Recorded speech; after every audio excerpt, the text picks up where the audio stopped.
Hello, everyone, and welcome to the connection between cultural competence and cultural awareness. I am Dr. Denetria Brooks-James, and I will be your tour guide on this presentation. The learning objectives for this presentation is 1, to increase awareness of the purpose and history of the NASW Code of Ethics. 2, to increase the awareness of the changes to the NASW Code of Ethics, particularly Ethics Standard 1.05. 3, to increase knowledge about cultural competence and its purpose in the profession of social work. 4, to develop knowledge of the impact that cultural awareness has on cultural competency. And finally, 5, to develop a more inclusive way to develop more inclusive ways of becoming more culturally competent. Please notice that I've used the word more. I am of the personal belief that we can never reach an endpoint of total cultural competence knowledge, but our goal should be to be as culturally proficient as we can, but that's a different presentation. So let's look at the NASW Code of Ethics. What's the purpose of it? 1, rules of conduct. The Code of Ethics was created to specify values, principles, and standard rules that social workers must adhere to. 2, the Code of Ethics brought legitimacy to the profession of social work.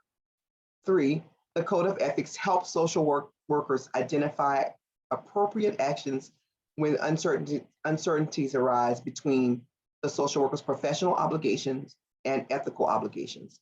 And finally, the Code of Ethics provides social workers and those we serve with ethical standards that hold us accountable for our actions, not only to the client, but also to the profession.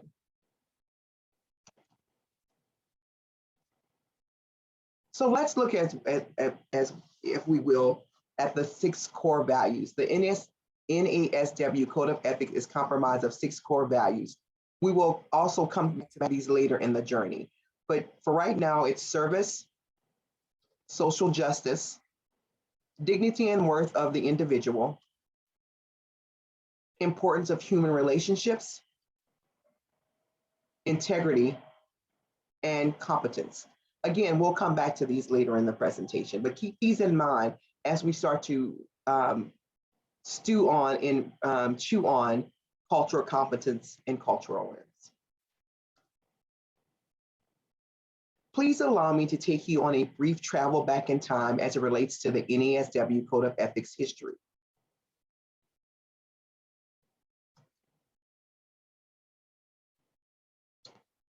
The first edition of the NASW Code of Ethics was approved on October 13, 1960. The first revision occurred in 1967 to add the verbiage that addressed non-discrimination. In 1979, there was another revision. Unlike the revision of 1967, the revision was major. Here is where we got the preamble, the 6 standards, which I alluded to earlier, which consisted of 82 principles. This revision also formed the foundation of how social workers' misconduct can be policed. Also noted, the 1979 revision took the Code of Ethics from a 1-page document to an 8-page document. The 90s within themselves brought about a lot of changes for the Code of Ethics. The 1990 revisions focused on guidelines for client solicitation, fee setting, and accepting compensation for referrals. In 1993, the revisions added 5 new principles and addressed social worker impairments and dual relationships. In 1996, the major revisions were similar to those in 1967. They were very, very major, and they brought to light huge dialogue on ethics, and those were implemented at that time in the 1996 revision. In 1999, we had some minor revisions again. Those revisions addressed disclosure of confidentiality information without the client's consent. There was a huge summit in 2006, and that summit only reviewed the 1999 Code of Ethics. And at that time, no changes or revisions transpired to the Code of Ethics. In 2008, the revisions incorporated gender identity, sexual orientation, and immigration into non-discrimination standards. Also in 2008, the first NASW Code of Ethics was printed in Spanish. So let's look at the NASW Code of Ethics most recent changes. In 2017, the revisions to the Ethical Standard 1.05 changed it from cultural competency to cultural awareness and social diversity. However, due to the current rising demands on equity, diversity, and inclusion standards and practice, the National Committee on Racial and Ethnic Diversity, which is acronymed NCORD, took the lead on addressing the need to revise the Ethics Standard 1.05 to have a bolder stance on standards and practices that promote equity, diversity, and inclusion. So the Ethics Standard 1.05 went back to being renamed Cultural Competence.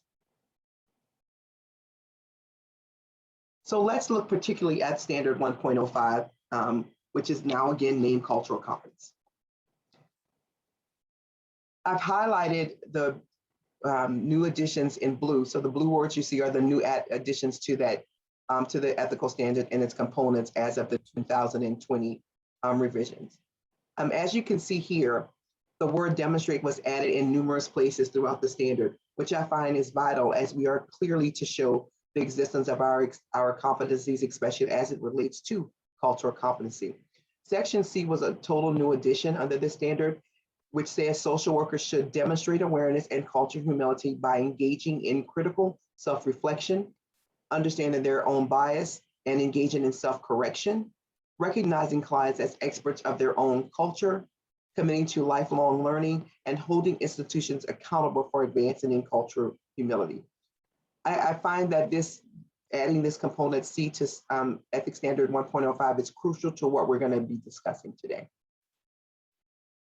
The additional changes to this different components in Ethics Standard 1.05 is again, in D, they added the demonstrating understanding of, and in E, they added the and seek to prevent such potential barriers, which is also important because we often think that everybody has access to the same electronic technology, and oftentimes we don't. So that was something that was also vital. So let's look at this. So what is cultural competence?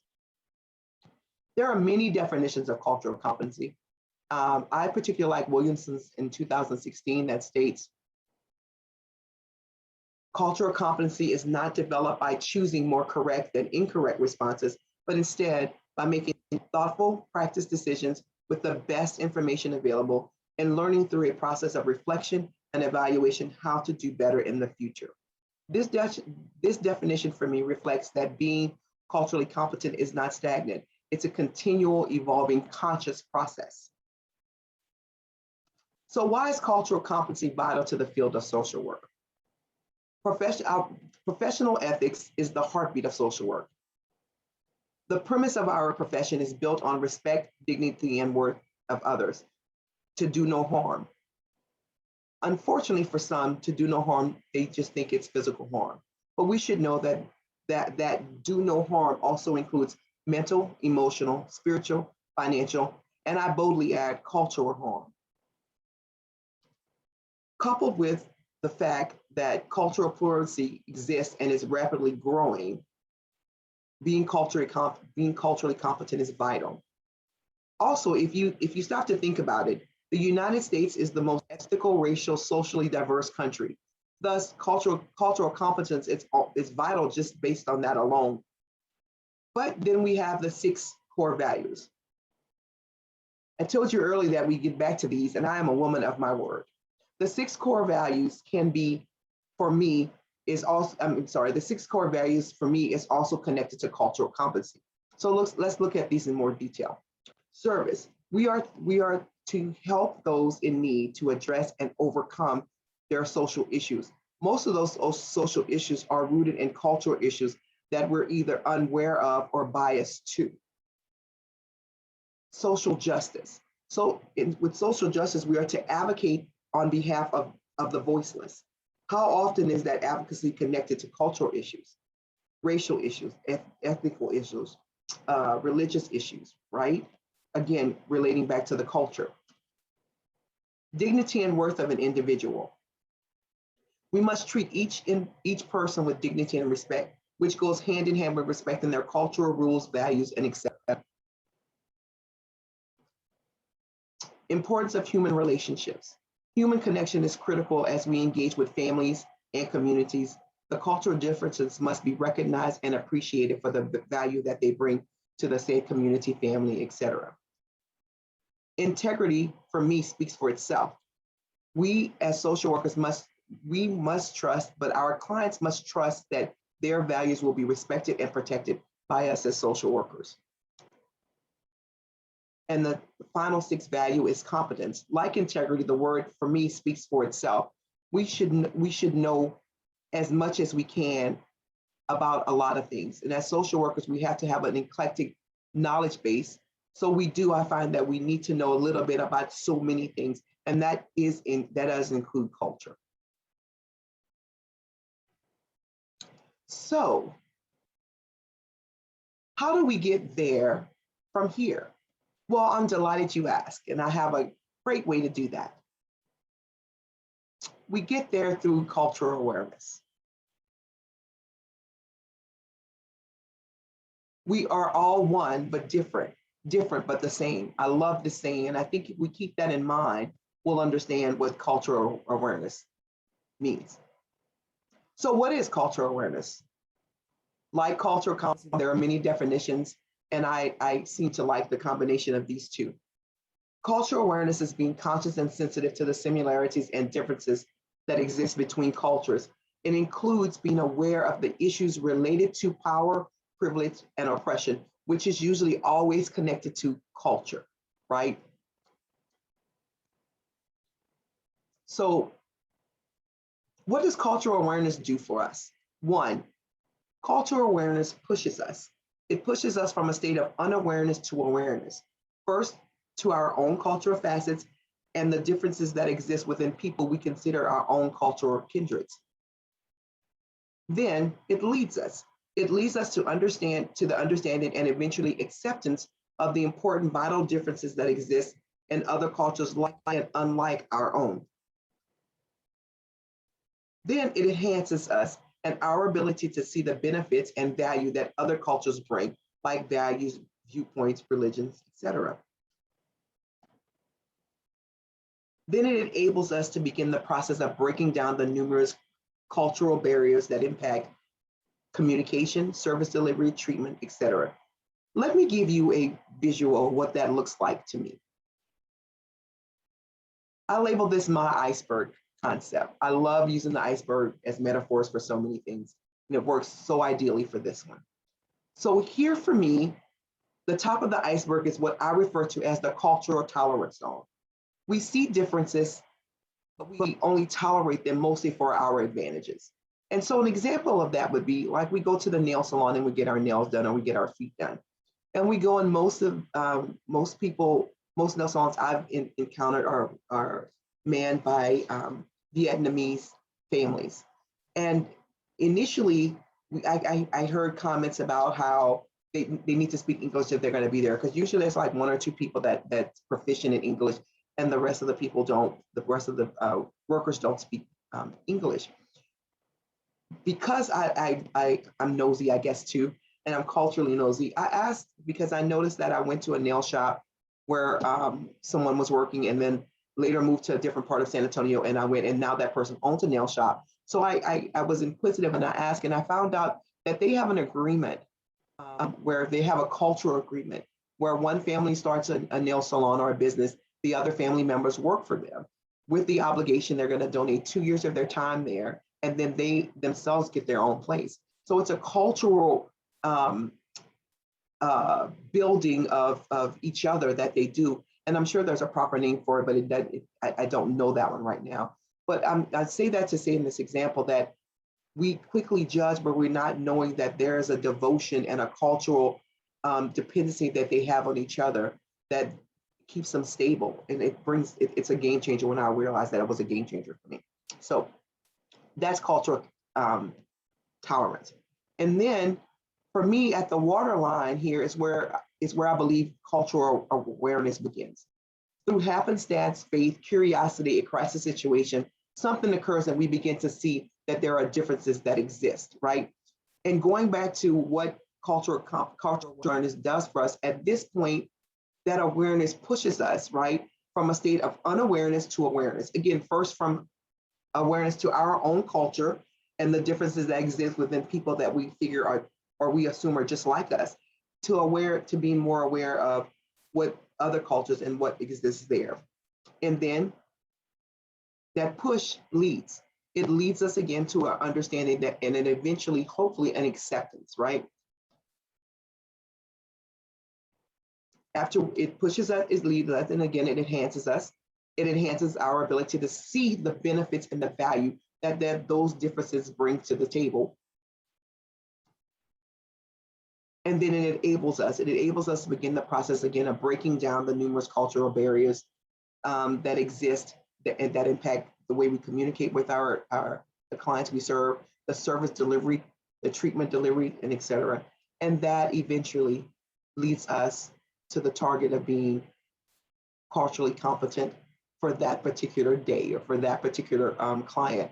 Because as I said earlier, I don't think that we actually reach a point where we're totally culturally competent. I think we should be as culturally proficient as we possibly can. So what are the inclusive ways of becoming more culturally competent? Well, I'm glad you asked. I came up in preparing for this presentation, I read numerous articles and reviewed several of my own previous presentations and found a common theme that I acronym DASI.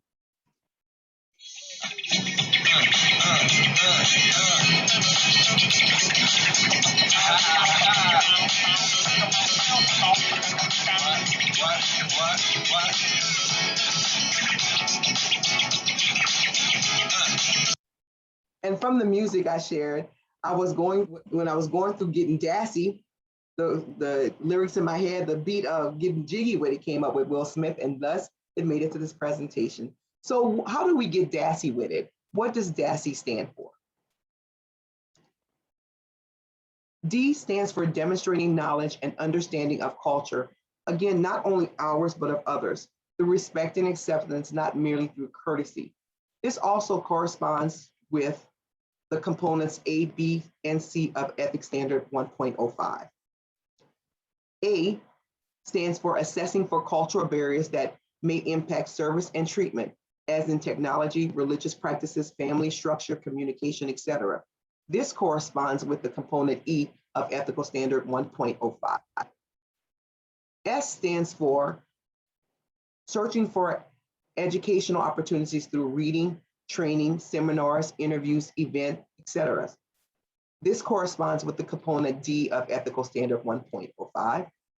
The first E stands for engaging in continual reflection into our own culture and how it influences our interactions with other cultures, both positively and negatively. This corresponds with the components A, B, and C of Ethics Standard 1.05. And the last E of DASI is exposing yourself to other cultures and on purpose, attending religious functions, attending festivals, etc. This corresponds with the components A, B, C, and D of Ethical Standard 1.05.